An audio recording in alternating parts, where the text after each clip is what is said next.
Gloire à Jésus.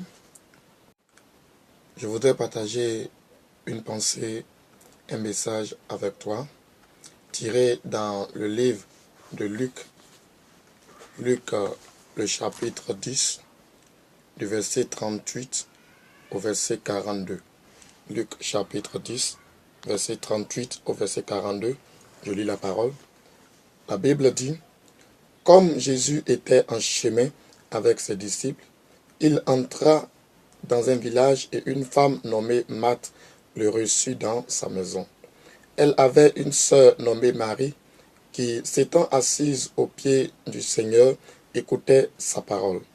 Marthe, occupée à divers soins domestiques, survint et dit, « Seigneur, cela ne te fait-il rien que ma sœur me laisse seule pour servir? Dis-lui donc de m'aider. » Le Seigneur lui répondit, « Marthe, Marthe, tu t'inquiètes et tu t'agites pour beaucoup de choses. Une seule chose est nécessaire. Marie a choisi la bonne part qui ne lui sera point ôtée. » Amen. Le thème de notre partage aujourd'hui est « Choisis la bonne part ». Choisis la bonne part. La Bible nous dit que Jésus avait l'habitude de côtoyer, de rendre visite à cette famille de son ami Lazare. Et Lazare avait deux sœurs nommées Marthe et Marie. Et Marthe, occupée à divers soins domestiques, survint et dit à Jésus, « Mais Jésus, pourquoi est-ce que tu laisses ma sœur s'asseoir à tes pieds et t'écouter, alors que moi je suis en train de m'occuper des tâches domestiques, m'occuper des assiettes, m'occuper de la cuisine. » Voyez, le plus souvent, beaucoup de chrétiens, nous agissons comme Marthe. Alors que nous pensons que le fait d'avoir Jésus-Christ avec nous tous les jours suffit pour ne plus l'écouter. Ça fait 10 ans que je suis à l'église. Ça fait 5 ans, ça fait 15 ans que je vais à l'église. Je lis la Bible. Pourquoi est-ce que je vais continuer encore à lire la parole de Dieu? La Bible dit que Marthe était occupée à divers soins alors qu'elle avait reçu la visite de Jésus dans sa maison. Plusieurs, nous recevons la visite de la parole de Dieu. Nous recevons la visite des hommes de Dieu pour nous communiquer l'évangile. Mais nous préférons nous occuper à notre tâche, nous occuper aux choses inutiles, aux choses infâmes. Alors qu'on pouvait ouvrir la porte de notre vie pour recevoir l'enseignement, pour recevoir la parole de Dieu. Voyez? Et sa sœur Marie s'est assise aux pieds du Seigneur et a commencé à écouter la parole. Pas parce qu'elle n'avait pas quelque chose à faire, mais elle a compris qu'il fallait choisir la bonne part, qu'il fallait donner plus d'importance à la parole de Dieu qu'à autre chose. Mais Marthe, elle est restée toujours attachée à ces choses. Et ce message nous révèle deux types de chrétiens que nous avons dans nos églises.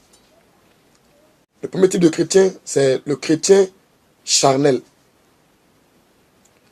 J'appelle le chrétien charnel celui qui passe son temps à s'occuper des choses inutiles, qui vit selon la chair, qui est conduit par la vue du monde, qui est conduit par les choses éphémères. Et plusieurs sont à l'église, mais agissent ainsi. Ils ne cherchent même pas à être en contact avec le Seigneur. Ils ne cherchent pas à bâtir leur vie sur la parole de Dieu. Mais tout ce qui les préoccupe, tout ce qui les motive, c'est les choses du monde. Comment faire pour être béni? Comment faire pour prospérer? Comment faire pour me marier? Comment faire pour faire ceci, pour faire cela? Mais ils ne pensent jamais à leur éternité. Ils ne pensent jamais à l'essentiel, à ce qui est plus important pour leur salut, plus important pour leur âme. La Bible dit que le ciel et la terre passeront, mais la parole de Dieu demeure éternellement. Toutes ces choses vont passer. L'argent passera, la gloire passera, les voitures passeront. Toutes ces choses vont disparaître. Mais la parole de Dieu, elle demeure éternellement. Le chrétien charnel, c'est celui qui ne passe jamais de temps en prière, qui ne lit même pas sa Bible. Le chrétien charnel, c'est celui qui passe des heures et des heures à regarder la télévision, à critiquer, à parler des autres.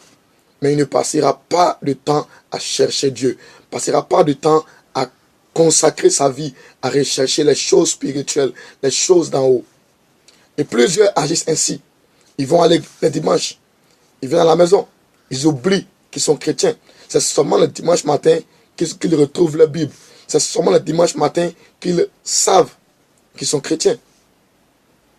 Une telle vie chrétienne ne saura prospérer. Une telle vie chrétienne n'ira pas loin. Le but de Dieu pour notre vie, c'est que nous puissions le rechercher constamment. Le rechercher constamment dans sa parole et délaisser les choses du monde et nous consacrer réellement à sa parole. Le deuxième type de chrétien, c'est le chrétien spirituel. Le chrétien qui agit comme Marie a agi. Parce que Marie s'est assise au pied du Seigneur et a commencé à écouter sa parole, a commencé à bâtir sa vie sur la bonne part. Lorsque nous parlons de choisir la bonne part, c'est de rechercher la parole de Dieu. La Bible dit qu'au commencement était la parole, et la parole était avec Dieu, et la parole était Dieu. Et toutes choses ont été faites par la parole de Dieu.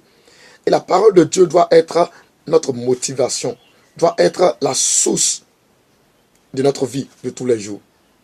Si je bâtis ma vie chrétienne sur des choses éphémères, sur la bénédiction, sur les prophéties, sur les visions, les miracles et autres, je vais passer à côté. Et plusieurs se font abuser aujourd'hui, se font tromper, se font escroquer parce qu'ils ont bâti leur vie sur des choses éphémères, sur des choses qui passent. Mais la parole de Dieu, elle ne passera jamais. Un chrétien spirituel, c'est un chrétien qui donne de la valeur à la prière, qui donne de la valeur à la connaissance de la vérité, qui donne de la valeur à la connaissance de Dieu, qui se consacre pour chercher la face de son Créateur. Voici le type de chrétien que nous devons être. Voici le type de chrétien que Jésus recherche. Des chrétiens qui bâtissent leur foi sur des choses spirituelles et non sur des choses éphémères. Tant que ta foi n'est pas bâtie sur la parole de Dieu, tu es disqualifié pour le succès. La réussite viendra, mais tu ne réussiras pas sans la parole du Seigneur.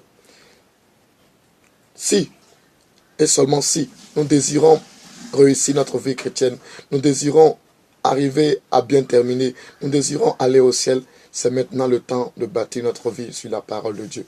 De bâtir notre vie si le plus important, c'est de conserver notre alliance avec le Seigneur. D'être comme Marie et de rechercher la bonne part, de la choisir, de garder notre regard sur cette bonne part. Et nous allons réussir. Mais si nous choisissons la mauvaise part, comme celui de Marthe, nous allons aujourd'hui être acclamés pour un moment. Nous allons connaître un succès apparent, mais nous n'irons pas loin. La parole de Dieu seule a la capacité d'amener une personne à bien terminer, d'amener une personne à bien finir sa vie, d'amener une personne à réussir sa vie. La réussite n'a rien à voir avec le succès. Plusieurs peuvent avoir le succès, mais ne pas réussir leur vie. Mais le désir de Dieu, c'est que nous réussissons. Le désir de Dieu, c'est que nous faisons sa volonté, c'est que nous arrivons à vivre pour sa gloire, arrivons à accomplir le but pour lequel il nous a appelés. Demeure béni. Et continue de choisir cette bonne part, continue de rester fidèle au Seigneur et ta gloire apparaîtra et le monde saura que tu es vraiment appelé de Jésus. Que Dieu nous bénisse.